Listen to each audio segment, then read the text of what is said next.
Okay, now I'm going to give a little bit of a deeper explanation on what has happened with the dog and what is happening with her and about everything else. My cancer on my face is doing splendidly.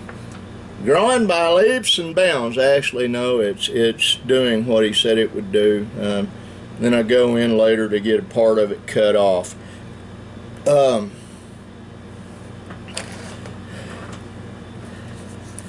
I'm going to give a similar explanation like I did yesterday that I deleted, but without incurring any possibility of being sued.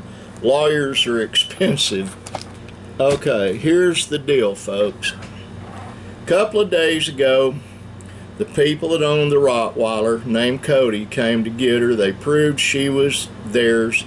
She really wasn't interested in us, and she really wasn't interested in them. She was interested in the goats. But they got her loaded. They're good people. It's their dog. She's part of their family. That's fine. Well, I decided to go get another dog. And I went to the pound. I'd heard about 2 Rottweilers that had been left in crates on the highway. Well, they weren't Rottweilers, neither one of them. One's a big hound looking thing. I've never seen it. The other one is Precious, that I showed you pictures of on my phone that we've got in our house. Now I'm going to show you something. We're so abusive to our animals.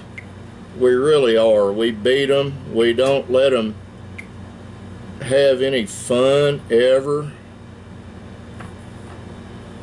There's Jackson.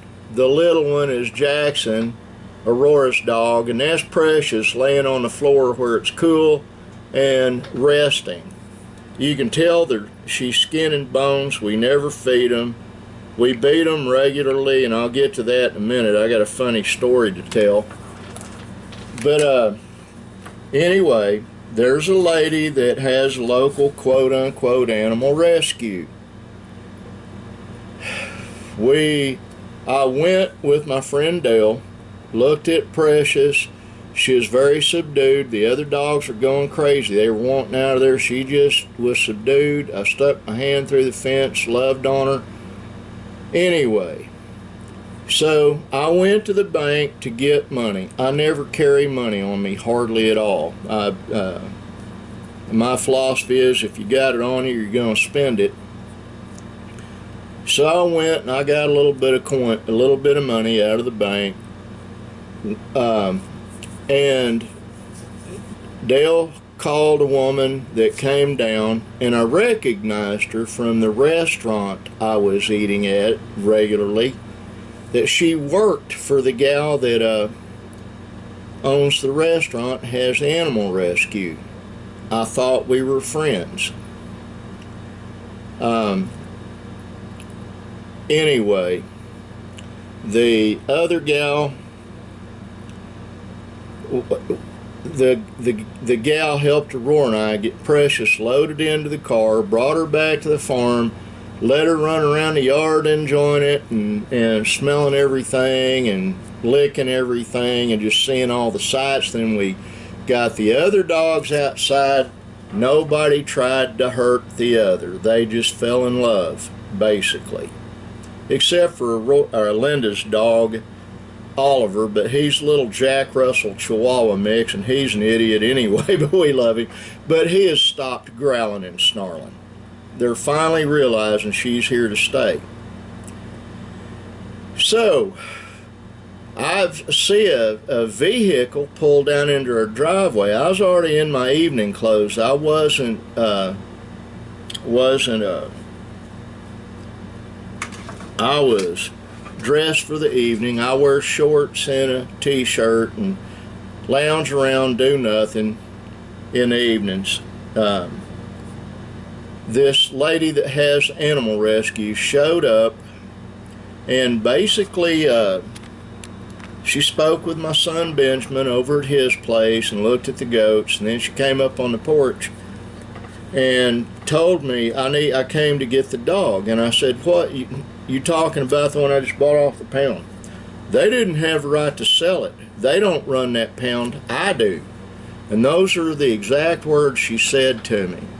And I said, I just paid for it. Well, I brought $25 to give you your money back. The dog's going with me. And I said, no, she's not. What she didn't understand, my grandson Ashton means a whole lot more to me than what I'll allude to later in this video. But she got rude, she got very profane, got in my wife's face, and she is getting ready to get a hole stomped in her by my granddaughter. And my son Brandon, my oldest son, was out on the porch. Everything was MF this, MF that. And you don't have a right to keep that dog. I've got every right. I paid for it. I've got the receipt. You know. And I asked her, how much would it cost to just make this go away? $435 plus tax is what she was telling me I'd have to give her to keep the dog. And that's when the light bulb went on in my head. Okay, what in the world? She's basically running a scam. She's selling dogs. She said, I don't sell my dogs, but she's selling dogs to places all up north. What she does is she finds big dogs and she gathers them up. She makes sure they're gentle, and she calls these people in Wisconsin, and they come down and pick them up, or she ships them.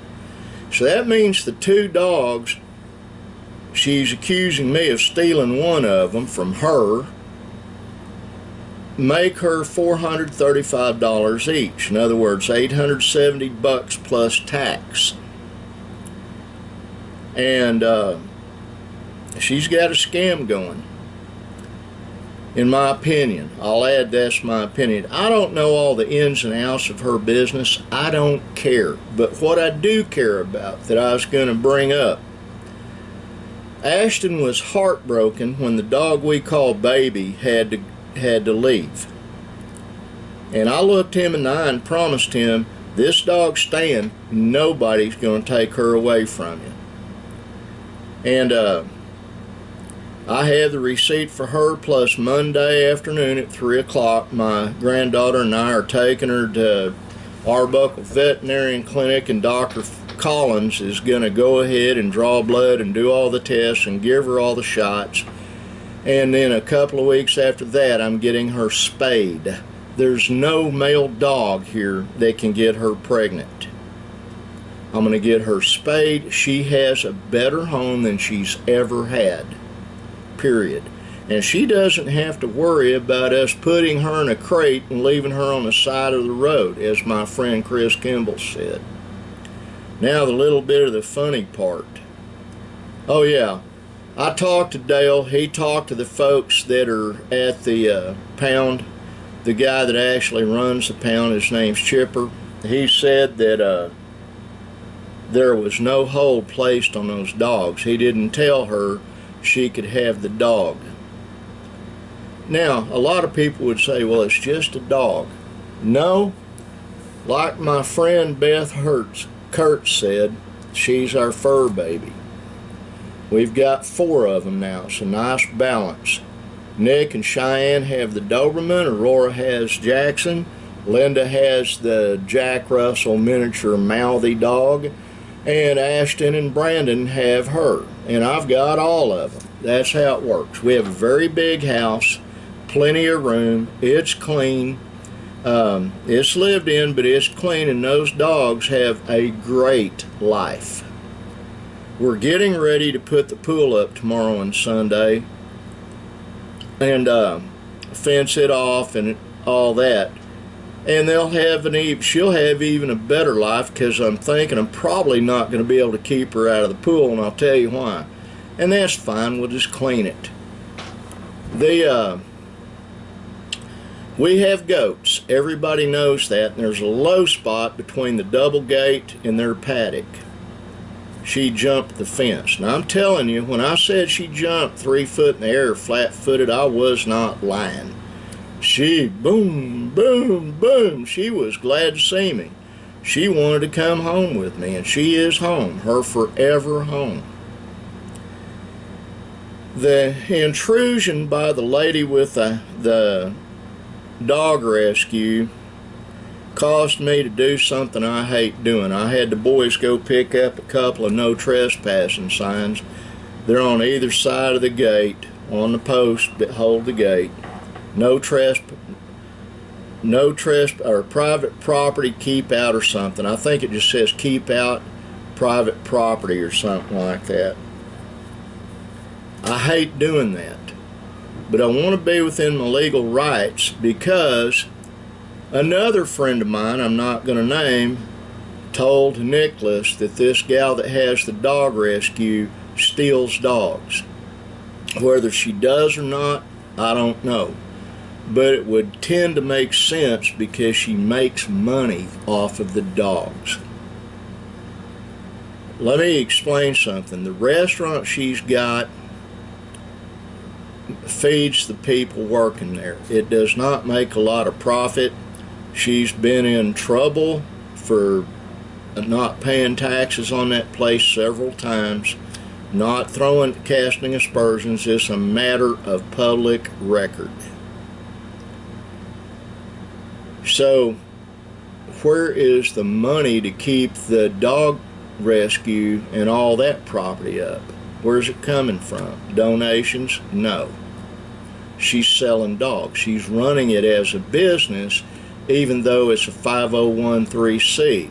It's supposed to be a charity. She'll probably watch this. I know she spies on me, and she'll especially spy on me now.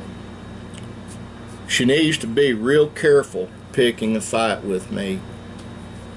I don't lose. I just don't. I'll put it this way, there's no coming in second in gunfights. I've been in some. Right here, one of the reasons I use canes, because I've been in some. I've had some problems. Also, I'm fat, and I've got to do something about that. I like seafood. I see food, I eat it, and I'm trying to get away from that too. And the other problem I got today, I've been infested with mice in here. Linda was in, we went, got 4 bags of chicken feed and 2 big bags of this stuff she's putting around the peach trees to help them. She came in, and I told her, I said, I'm overrunning mice. So I have this wooden filing cabinet over there, that thing, and she started going through the drawers, and the second drawer down, lo and behold, there's a mouse nest in there. She started cleaning it out, and the mama mouse jumped out. My wife can shriek real well, I'm promising you. But anyway, that's what's going on with my life. I'm a little long in the tooth today. I'm tired, and I've got work to do after this, and then I've got to go get Brandon, because his brother Nick's using his car while he's getting his car working. He's gone back to the parts store to buy an impact, battery-powered impact gun. Well, that's it for today, folks. Mom John, I love you. Michael Paul, I love you. Chris Kimball, I love you. Monty Jones, I love you. Brooke Cookie, I love you. I love everybody. Even the gal that came and created a scene yesterday. Or was it the day before yesterday? It all blurs on me. Today's Friday, and Fridays are rough on me. But that's the vlog for today. God bless everyone, and like the sign says, be kind.